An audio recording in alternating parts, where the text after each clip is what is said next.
નમસ્કાર મિત્રો, હું છું એડવોકેટ હિમાંશુ મકવાણા. મિત્રો, તમે અમારી ચેનલની અંદર નવા હો તો ચેનલ સબસ્ક્રાઇબ કરશો, જેથી કરીને કાયદાને લગતા આવનાર વિડીયો આપ સુધી પહોંચી રહે. હવે મિત્રો, ગુનો બન્યા બાબતની કેટલી માહિતી પોલીસ અધિકારીને આપવી જોઈએ? તો જોઈએ તો પ્રથમ માહિતી અહેવાલમાં સમાવિષ્ટ વિગતો વિશે કાયદો મૌન છે.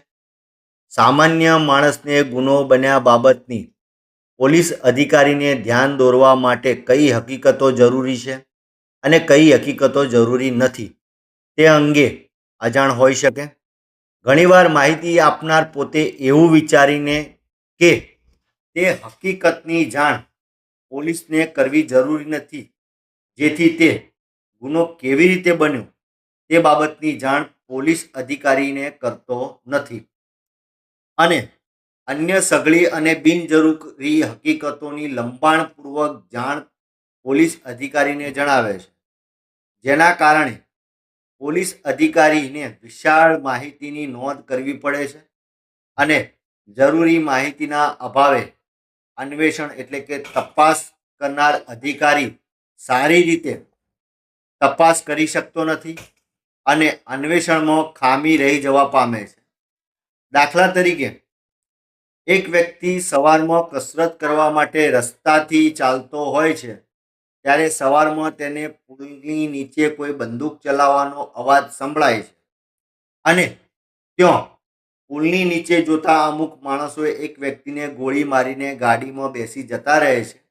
જે ઘટના માત્રની માહિતી તે નજરે જોનાર માણસ પોલીસ અધિકારીને આપે છે.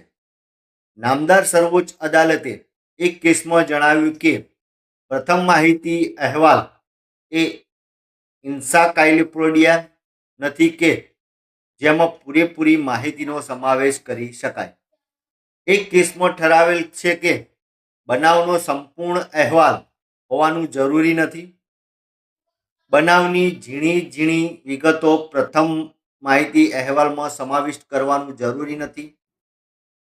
ગુપ્ત ટેલિફોનિક માહિતીના આધારે કોગ્નિઝેબલ ગુના અંગેની માહિતીને પ્રથમ માહિતી અહેવાલ તરીકે ગણી શકાય નહીં તેવું સર્વોચ્ચ અદાલતે ઠરાવ્યું છે. તો મિત્રો, ગુનો બન્યા બાબતની કેટલી માહિતી પોલીસ અધિકારીને આપવી એ આ વિડીયોની આપણે જોયું. મિત્રો, આ વિડીયો આપને ગમ્યો હોય તો લાઈક કરજો, શેર કરજો, કોમેન્ટ કરજો. અસ્તુ. જય હિન્દ, જય ભારત.